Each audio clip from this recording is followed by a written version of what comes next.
La ville de Lagneux se développe surtout à l'époque médiévale, au moment de ce qu'on appelait les guerres delphino-savoyardes. C'est une zone stratégique dans un conflit territorial entre la Savoie et le Dauphiné.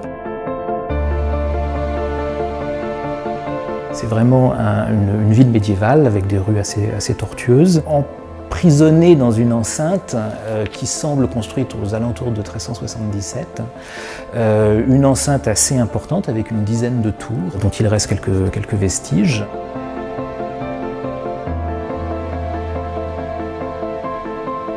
Il semblerait qu'en 1471, la famille Montferrand, qui s'est implantée au début du XVe siècle ici à Lagneux, obtient du duc de Savoie l'autorisation de construire un château contre la muraille de 1377. Il a été vendu à la Révolution comme bien national et transformé en habitation particulière puisqu'il avait été acheté par pas moins de 13 propriétaires différents. Et le 28 décembre 1990, il a été inscrit au titre des monuments historiques par arrêté préfectoral. Et le rapport de protection insiste sur des fragments de peinture murale représentant une scène de tournoi, quelques vues de ville, le reste n'étant ni visible ni compréhensible.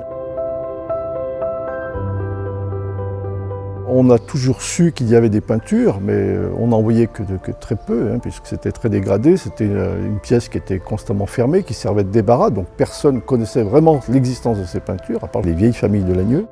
Au départ, on ne savait pas si ces peintures pouvaient avoir une importance historique. On n'en connaissait que 2 petits fragments. Donc la commune a pris l'initiative de demander à une restauratrice spécialisée en peinture murale de venir faire des sondages et de faire un devis pour la restauration de cette pièce. On a pensé qu'il y avait des éléments intéressants à découvrir, et c'est là où la mairie a décidé de se porter acquéreur de cette partie du château pour justement mettre en valeur ces peintures, sauver ce patrimoine exceptionnel.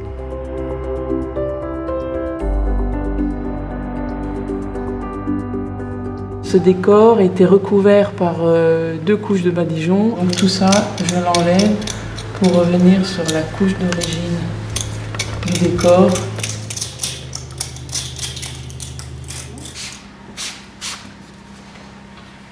C'est cette couche qu'il faut arriver à enlever aussi, qui vient cacher des éléments du décor.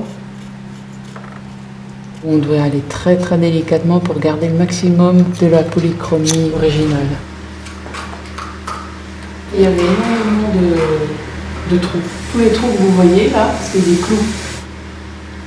Nous n'avons aucune indication sur l'artiste ou les artistes qui ont exécuté ce décor. Mais c'est une technique à la détrance, c'est un type d'exécution très français qui date du XVIe siècle, mais qui a posé justement des problèmes de conservation, puisque c'est une peinture qui va disparaître couche par couche. Et donc par endroits, il manque vraiment des parties importantes du décor, même si en apparence il reste des silhouettes, il vous manque tous les détails qui sont partis. Je vais combler la fissure avec un enduit de chaux et de sable et je mets des pailles pour me laisser des trous d'injection. C'est des zones de fragilité, il faut redonner de l'adhérence.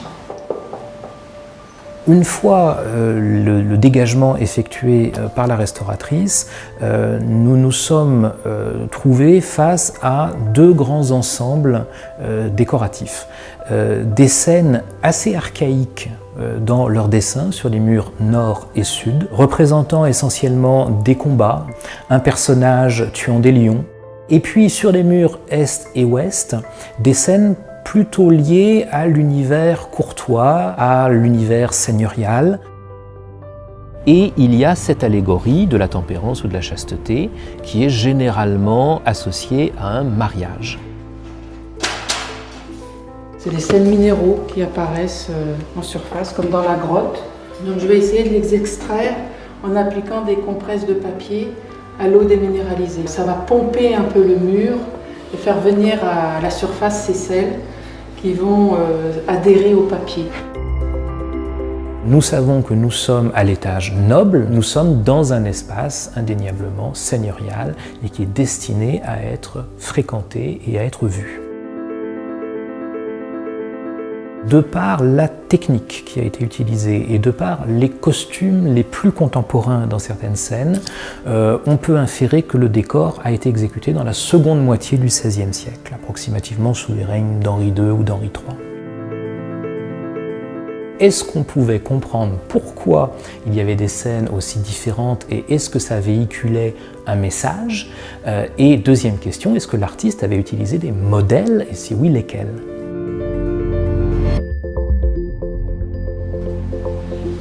Bien que je travaille sur le support, je suis déjà plus dans la phase de restitution, restauration.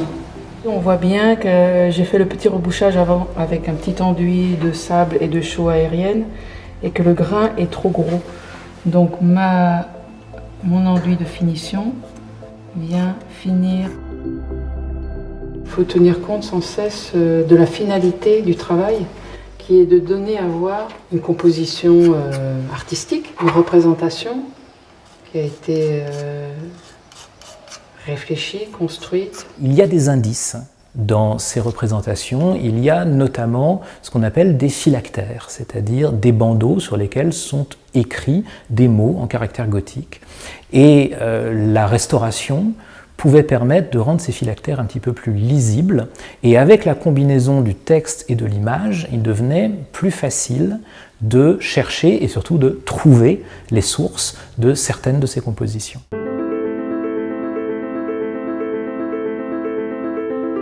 En restauration, on ne récrée rien si on n'a pas un document vraiment authentifiant l'original. Le restaurateur, il est toujours un ton en dessous de l'original. Si demain on estime que mon travail est à reprendre, je peux enlever toutes mes retouches sans altérer l'original. Il y avait un personnage qui revenait d'une composition à l'autre, qui dans une scène tuait des lions et dans d'autres scènes portait une dépouille de lion sur la tête. Il brandissait également une massue, ce qui sont les attributs traditionnels du héros antique Hercule. Donc il fallait chercher un ouvrage illustré de gravures, plutôt de gravures sur bois avec des phylactères, racontant des scènes de la vie d'Hercule, mais pas les scènes que l'on connaît habituellement, c'est-à-dire Hercule ne tue pas un lion, le lion de Némée, il tue 3 lions et en présence d'un personnage qui s'appelle Philoctète. La conjugaison de ces différents éléments, on ne la rencontre que dans un seul et unique texte, à ma connaissance en tout cas, qui est le recueil des histoires de Troie. Quand on parcourt l'ensemble de l'ouvrage, on trouve les compositions du château de Lagnieu et c'est ce qui nous a permis de les identifier.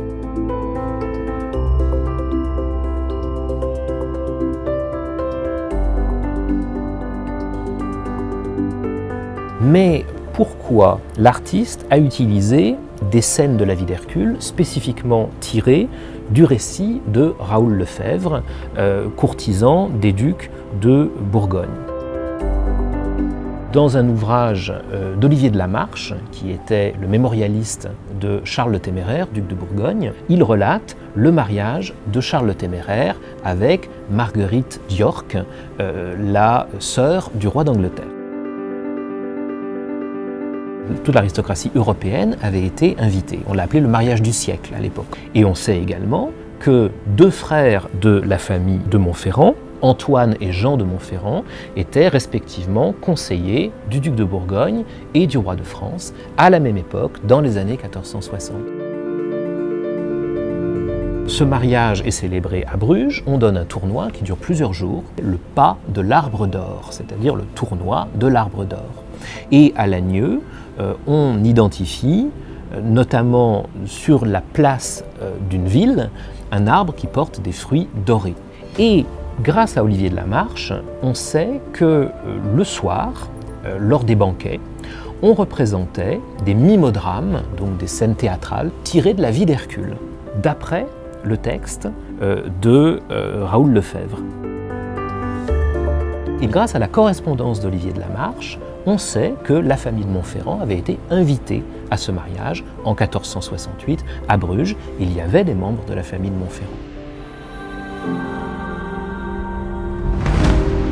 Lagnieu serait donc peut-être l'une des rares représentations très postérieures du mariage de Charles le Téméraire et de Marguerite d'York.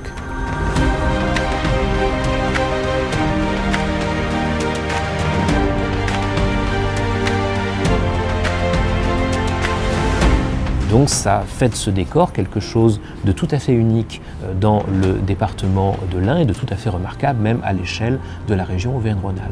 Et il y a dans cette redécouverte un signe très fort qui renvoie les habitants de Lagnieu aux origines de leur commune et aux origines prestigieuses de leur ville. Le château de Montferrand fait partie de la mémoire et de l'histoire de Lagnieu. Et je pense qu'il est très important de transmettre en état ce que nos ancêtres ont bâti aux générations futures. Et je crois qu'on peut le dire, c'est le trésor de la ville de Lagnieu.